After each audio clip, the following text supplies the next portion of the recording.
So I am a big fan of the criminologist and crime expert Gavin de Becker. Hopefully, this video is not about him specifically, but I hope to someday make a video about him and his books. He does consulting work like with the CIA, the FBI, as well as private personal individuals, and he does threat assessment where he looks at a situation, like for example a celebrity that's receiving death threats, and he's an expert in looking at the threats and stating whether or not, yes, we need to be really, really afraid of this, or this person's really a lonely, harmless person that's not going to do anything. He's an expert on that kind of. He understands the psychological manipulations that people go through, but that's not the focus of this video. I want to sort of emphasize one of the things that he has developed is he's developed a list of warning signs that you look out for. Now he's referring to actual physical violence. But what I found fascinating about reading his books is that you can apply these to common everyday situations as well. And the rules, basically, they are the rules that people use to manipulate you into doing something, and that's everything from the salesman that you're dealing with, all the way to the extreme, of course, the violence that he's specifically working with. There are common things that people use, manipulation tools people use to get inside your head, to make you see their side of things and such. And I maybe probably to a certain extent, all of us use these tools to some degree in our everyday lives as well. But when you read his book and you see them categorized, you start recognizing the details a whole lot more. And like an example might be, just one, is if you're at a car stereo store and you're looking at a $200 or something stereo, and the cashier or the guy walks over to you and says, that's a great stereo, but you know what? Now this $400 one over here, he's not going to say the price. Between you and me, now this is, we know good quality systems, and this is a bet. There's little tools like, basically that technique is called forced teaming, according to de Becker's category, meaning he's included you under his blanket. You and him are just alike. You both have discriminating tastes, and you know a good thing when you see it, even though you may want the $200 system. And that's really all you can afford, and all your whatever. He's convincing you that only if you like the cheap crap, that's what you'd want, but this kind of thing. But the one I want to specifically address is there's one of the techniques is called loan sharking that he discusses, and this video has a point. Trust me. Loan sharking is the technique, manipulation of where the person who's manipulating you, basically tries to convince you that you now owe them something, that they have now given you something, or have somehow obligated you to them.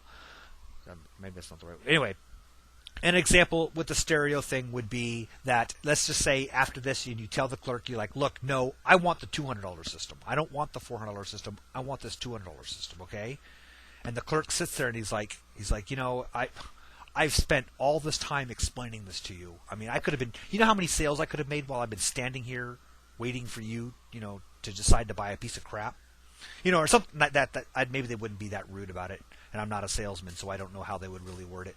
But it's this thing of making you feel obligated. And in a real world situation, I've actually had a salesman try to convince me, it didn't work, that they had spent so much time talking to me about this that they had lost all this money, and that if I was a decent person, I would buy the item that I didn't really want in the first place. And that's loan sharking. All right, sorry, long explanation. Now I'm going to get to the point of this video. Again, I'll do a video on de Becker's books. There's amazing stuff if you really read it. Get into his stuff. So this just happened to me day before yesterday. I was out working on my wife's car. She was having it was simple. I'm not a mechanic, but I can do simple stuff. And I was working on the car, and I noticed across the street, one of our neighbors moved. We recently moved to this neighborhood, and he was at his mailbox with a little kid, and he waved at me, and so I waved back, and I went back to working. Kind of looking out of the corner of my eye, and I noticed him walking down my driveway. And he walks up, and he introduces himself to me. And it's like I shake hands, and he asked me if we're new to the neighborhood. Yes. Did you buy so and so's house? Yes, we bought this house. Very not anything atypical neighborly small talk, but it went beyond that point. He started asking about, do you have kids? How many kids do you have? Where do they go to school? Oh, do you work? Does your wife work? What do you guys do? What brought you to this town? Where are you from? When I told him where we were from, I started naming off people. Like, do you know John Smith? Do you know whatever? It's like, no. He starts naming off people and then describing, well, they live down, if you ever been to, and it's like a bunch of it's like, why are you describing these neighborhoods to me for people I don't know? And I got that uncomfortable feeling. I call it my spidey sense, as a joke, but it's that feeling you get in the pit of your stomach when you know something's coming. And then it ended with a, well, thanks, nice to meet you, whatever. And then he starts walking away, and I was like, whoa. I guess I was my sense of ill was unfounded. And then he stops just like a few steps, and he turns around and he goes, by the way, do you know where you're going when you die? Do you have assurance that whatever? And it's like I told him, I said, look, I'm not a Christian. I know. I said I kind of thought this was going to be proselytizing here. I'm not a Christian, and we're not interested. We're a family of atheists. We're proud of it. We're good neighbors. We're good people. We're not interested in preaching. He asked me if I had ever read the Bible, and I told him I had. That I used to be a Christian, and I used to be part of a church, and I read the Bible, and I simply reject it and want no part of it. And then he says to me, do you know that Jesus Christ died this horrible, horrible death for you? That Jesus Christ was tortured in unimaginable ways, and he did it for you. He did it. He did it for you, and do you know what a slap in his face it is that you won't even take 10 minutes of your time to hear me tell you about him? All I want to do is tell you a little bit about him, and you won't even hear that after he's been tortured so you don't have to go to hell. And immediately I thought, you motherfucker, you're loan sharking me. You're doing that stuff right from the de Becker books. I'm supposed to feel guilty about what Jesus did for me, which of course I don't believe he did for me, but I'm supposed to feel guilty about it so that I'll say, okay, I'm sorry. Okay, tell me your story. I've never heard it before. Go ahead. Fill my head with your lovely righteousness, whatever, you fucktard. Sorry, I get really pissed about this stuff. And I told him, I said, look, I'm not interested. Again, there's that salesman expression that the sale really begins once the customer says no. That's the way these fuckers are, and that's part of that manipulation shit. And he sits there and he starts going, well, he starts talking more, and it's like I said, I am not interested. I said, I am an atheist. Nothing you're telling me is new to me. I've heard it all before. I'm very familiar with all of your arguments. I'm not interested. My family's not interested. We're not, we'll be good neighbors to you. We'll never cause you any difficulty or harm. If you ever need help with anything, give us a call. We're more than happy to help out anybody, but we're not interested in your religion. And then he's like, that's a shame. That's just too bad. And he's all like kind of pissy about it. And then he turns and starts walking away, and this is what pisses me off. He turns back around again.